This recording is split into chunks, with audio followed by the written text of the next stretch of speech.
Like کریں، subscribe کیجیے، bell icon کو دبائیں تاکہ ہماری ویڈیو سب سے پہلے آپ کے پاس پہنچ سکے۔ آپ سب اس بات کو اچھی طرح جانتے ہیں کہ حضور غریب نواز رضی اللہ تعالی عنہ ہندوستان کے عظیم داعی اور مبلغ اعظم ہے، اور آپ کی محنتوں سے، آپ کی کوششوں سے ہندوستان کی سرزمین پر 90 لاکھ لوگوں کو ایمان کی دولت نصیب ہوئی۔ 90 لاکھ لوگوں نے آپ کے ہاتھ پہ کلمہ پڑھا اور وہ مسلمان ہوئے۔ یہ کوئی چھوٹی موٹی بات نہیں ہے۔ روا روی میں عام طور پر لوگ کہہ بھی جاتے ہیں اور عام طور پر لوگ سن کر گزر بھی جاتے ہیں۔ پہلے آپ سوچیں کہ 90 لاکھ کی تعداد کسے کہتے ہیں؟ 90 لوگوں کو انسان محنت کر کے اپنی زندگی میں نمازی نہیں بنا سکتا۔ بہت آسان نہیں ہے، بہت آسان نہیں ہے کسی کو نمازی بنانا۔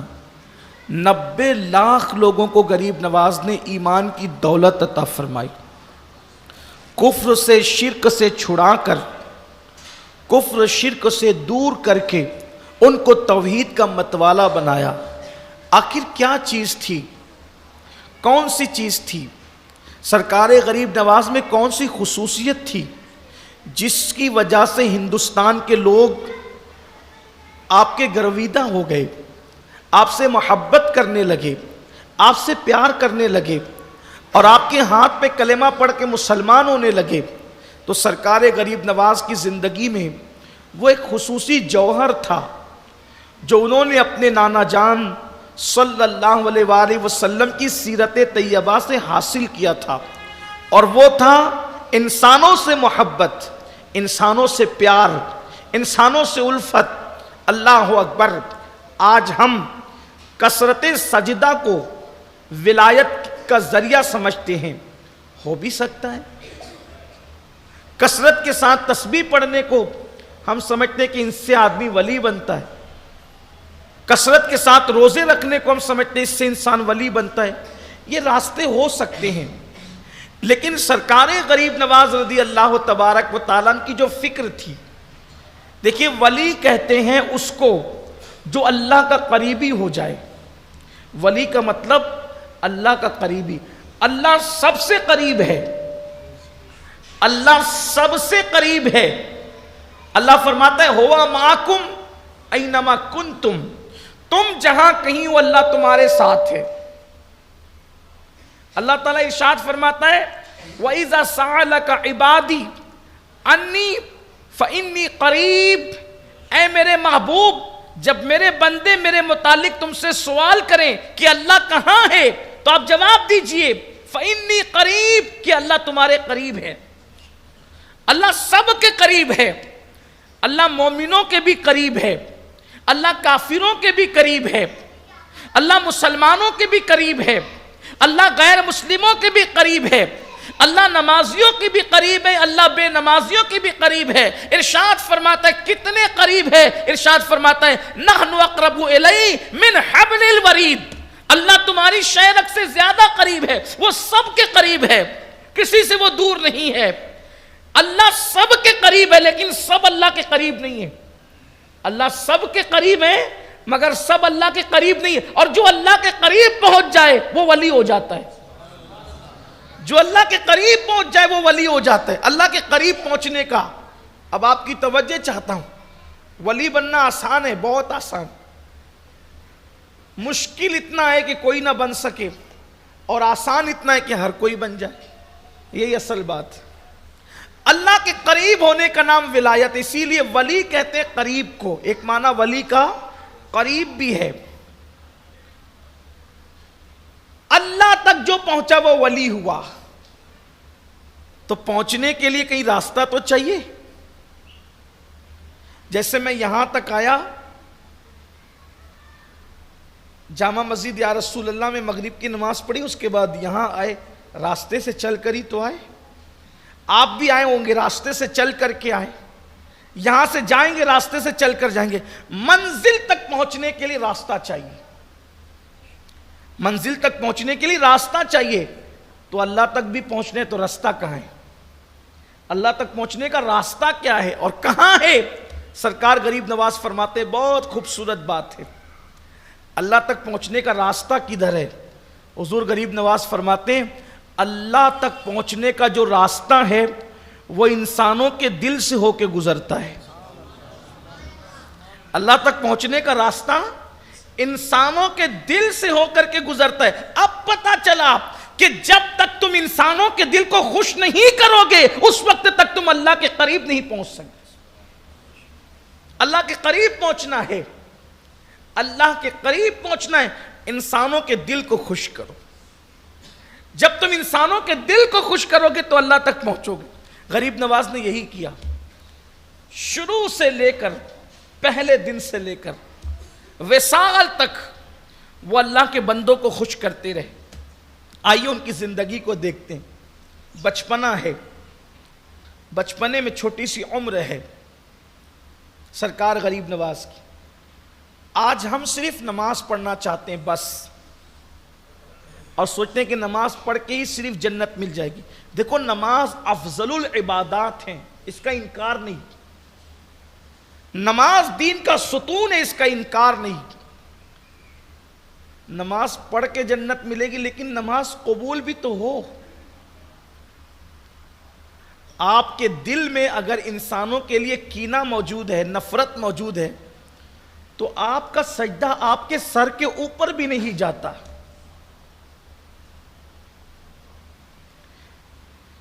انسان جب تک انسان سے محبت نہیں کرے گا دل کی گہرائیوں سے، تب تک خالق کی محبت بھی اس کے دل میں پیدا نہیں ہوگی۔ اور یہاں بالکل لوز پڑھ رہے ہیں، کمزور پڑھ رہے ہیں، انسان کے دل میں انسان سے محبت نہیں۔ ایک وقت تھا انسان سے کتنا پیار کرتا تھا کہ اپنے حصے کا کھانا وہ دوسرے کو کھلا دیتا تھا، اپنی جگہ دوسرے کو پیش کر دیتا تھا، اپنا لباس دوسرے کو پیش کر دیتا تھا۔ یہ محبت تھی۔ آج صرف خود غرضی ہے، اور جب تک انسان اللہ کی مخلوق سے سچے دل سے پیار نہ کرے، اللہ کو راضی کرنا ہے تو اس کے بندوں کو خوش کرو، ان کو راضی کرو۔ سرکار غریب نواز کی زندگی دیکھیے، بندوں کی خدمت، پوری زندگی گزر گئی بندوں کی خدمت۔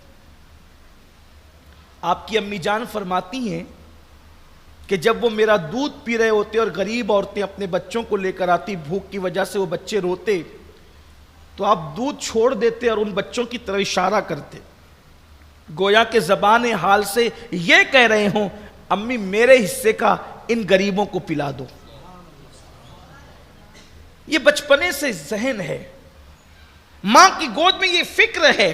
پھر اس کے بعد دیکھیں، ایک مرتبہ اپنے والد کے ساتھ عیدگاہ جا رہے ہیں، دیکھا ایک غریب بچہ درخت کے نیچے روتے ہوئے کھڑا ہے۔ اس کے پاس جا کر کے پوچھا کیوں رو رہے ہو؟ اس نے کہا میرے پاس کپڑے نہیں ہیں۔ اسی وقت اپنا کرتا اتار کے اس کو پہنا دیا، اور اس کے بعد گھر آ کر کے پرانے کپڑے پہن کر عیدگاہ تشریف لے گئے۔ کسی نے پوچھا شہزادے معین الدین حسن یہ بتاؤ کہ تم نے اپنا نیا لباس عید کا اس بچے کو دے دیا اور آپ نے پرانے پہن لیے۔ فرمایا عید نئے کپڑوں کا نام نہیں ہے، عید تو اللہ کو راضی کرنے کا نام ہے۔ یہ ہے فکر غریب نواز۔ سرکار غریب نواز کی عید نئے کپڑوں کا، نئے کپڑے تو کافر بھی پہن لیتے، نئے کپڑے تو کافر کو بھی مل جاتے ہیں، تو کیا عید اس کی ہو گئی؟ عید نام ہے اللہ کو راضی کر لینے کا۔ فرمایا میلے کپڑوں پہ بھی عید ہو جاتی ہے، پیون کے کپڑوں پر بھی عید ہو جاتی ہے، تو آپ نے اپنا لباس اتار کر کے دے دیا اس کو۔ پھر اس کے بعد آپ دیکھیں پوری زندگی کس طریقے سے مخلوق کی خدمت میں گزر رہی ہے۔ آپ کے والد کا انتقال ہو گیا، والدہ کا بھی انتقال ہو گیا۔ ایک روایت کے مطابق آپ اپنے باغ کو پانی دے رہے تھے۔ آپ کا باغ تھا انگوروں کا باغ، انگوروں کا باغ تھا، اس کو پانی دے رہے تھے۔ ایسے میں ایک مرد درویش فقیر جن کا نام تھا حضرت ابراہیم قندوزی، وہ ادھر سے گزرے، دوسرے جو لڑکے تھے ان کو پاگل اور دیوانہ سمجھ کر پتھر مار رہے تھے۔ انہوں نے دیکھا تو عرض کیا بابا اندر تشریف لیں، باغ میں آ جائیں۔ چھوٹی عمر ہے، ابھی صرف 8-10 سال کی عمر ہے، زیادہ عمر نہیں، 8-10 سال کی عمر ہے۔ دیکھیے ماں باپ کی تربیت کا بہت بڑا اثر ہوتا ہے اولاد کی زندگی میں، اور بچے اس مجذوب کو پتھر مار رہے تھے، اور سرکار غریب نواز ادب کے ساتھ اپنے باغ میں بلا رہے تھے۔ ماں باپ جیسی تربیت کرتے ہیں ویسی اولاد کے اندر گر پیدا ہوتے ہیں۔ ہمارا حال بھی یہی ہے کہ ہم اولاد کی تربیت نہیں کر پا رہے ہیں، اور ہمارے پاس وقت بھی نہیں اولاد کی تربیت کے لیے۔ سب سے زیادہ تباہی اگر کسی کے معاشرے میں مچی ہوئی ہے تو وہ مسلمانوں کا معاشرہ ہے۔ نشہ مسلمانوں کے محلوں میں دیکھیں آپ، زور سے ٹی وی بجتا ہوا آپ مسلمانوں کے محلوں میں دیکھیں، عورتوں کو بے پردہ مسلمانوں کے محلوں میں دیکھیں، لڑائی جھگڑوں کی کثرت مسلمانوں کے محلوں میں دیکھیں، قتل غارت گری مسلمانوں کے محلوں میں دیکھیں۔ کہاں ہے دین؟ کہاں ہے اسلام؟ تربیت کہاں ہے؟ ہماری اولاد اللہ نے بطور امانت ہمیں سونپا ہے۔ یہ اولاد صرف ہماری نہیں ہے، یہ ہماری اولاد کہنے کی بعد میں ہے، پہلے یہ اللہ کی امانت ہے۔ اپنی اولاد کی تربیت کرو، انہیں کچھ سکھاؤ، پڑھاؤ۔ ہمیں کچھ نہیں آتا تو انہیں کیا پڑھائیں گے؟ مگر یاد رکھنا، جن ماں باپ نے اپنی اولاد کی صحیح تربیت نہیں کی، قیامت کے دن ان ماں باپ کو بغیر حساب و کتاب جہنم کے اندر داخل کیا جائے گا۔ اللہ فرمائے گا میں نے تجھے امانت دی تھی، تو نے اس کو سکھایا کیوں نہیں؟ اب ایک خاص بات، آپ کہیں گے کہ ہمیں نہیں آتا تو ہم کیا سکھائیں گے؟ قربان جائیں اسلام کی تعلیم پر۔ اسلام یہ کہتا ہے کہ اپنی اولاد کو ادب سکھاؤ۔ بھئی تمہیں قرآن پڑھنا نہیں آتا، چلے نہیں آتا۔ تمہیں ایجوکیشن نہیں آتا، نہیں آتا۔ تمہیں اور کوئی دوسری چیز نہیں آتی، نہیں آتی۔ ادب تو تم اپنی اولاد کو سکھا سکتے ہو۔ ادب سکھانے کے لیے کوئی بہت زیادہ ایجوکیشن کی ضرورت نہیں ہوتی، بلکہ کبھی کبھی میں نے بہت سے ان پڑھوں میں پڑھے لکھوں سے زیادہ ادب دیکھا ہے۔ میں بعض ایسے دیہاتوں میں گیا جہاں میں نے شہر والوں سے زیادہ مؤدب لوگ دیکھے، بلکہ میں نے دیکھا کہ ان کو کلمہ بھی صحیح پڑھنا نہیں آتا، لیکن وہ ادب میں ہم سے آگے نظر آئے۔ تو ادب کے لیے بہت زیادہ ایجوکیشن کی ضرورت نہیں، اس لیے پہلے اپنی اولاد کو ادب سکھاؤ۔ اگر تم نے اپنی اولاد کو ادب سکھایا، سمجھ لو سب سکھا دیا، اس لیے کہ ادب بہت بڑا زیور ہے۔ با ادب با نصیب، بے ادب بے نصیب۔ آج ہمارے بچوں میں ادب نہیں ہے۔ پہلے بڑوں کو لوگ دیکھتے تھے تو ان کے آگے جانے میں شرماتے تھے، آج تو بڑوں کا مذاق اڑاتے ہیں بچے۔ ادب نہیں رہ گیا، اس لیے کہ ہم نے ادب سکھایا ہی نہیں۔ پہلے ہمارے مسلمانوں کے بچوں کا حال یہ تھا، کسی بھی بڑے کو دیکھیں تو وہ بڑھ کر سلام کرتے تھے، ہمارے محلوں کی پہچان تھی۔ یہ سب چیزیں ہم نہیں دے پانے اپنی اولاد کو، حالانکہ ہمیں اپنے گھر کے اندر یہ ماحول کریٹ کرنا چاہیے، یہ تربیت ہمیں کرنی چاہیے اپنی اولاد کی، کیونکہ اللہ نے ہمیں یہ نعمت سے نوازا ہے۔ اولاد کوئی چھوٹی موٹی نعمت نہیں ہے، اولاد اللہ کی بہت بڑی نعمت ہے، اور اللہ نے اس کو بطور امانت دیا ہے، اس لیے ان کو ادب سکھاؤ۔ تو اور بچے ابراہیم قندوزی کو پتھر مار رہے تھے، سرکار غریب نواز نے ان کو بلایا، آپ اندر تشریف لیں۔ وہ اندر آئے، آنے کے بعد جو انگور کے بہترین خوشے تھے وہ سرکار غریب نواز نے ان کے سامنے رکھے، انہوں نے کھایا، اور یہ ادب کی ابراہیم قندوزی کو بہت پسند آئی۔ حضرت ابراہیم قندوزی کو یہ ادب بہت پسند آئی، تو انہوں نے اپنی جھولی میں سے ایک کھلی کا ٹکڑا نکالا، اپنے منہ میں ڈالا، اور چبا کر اس کو غریب نواز کے منہ میں اونڈیل دیا۔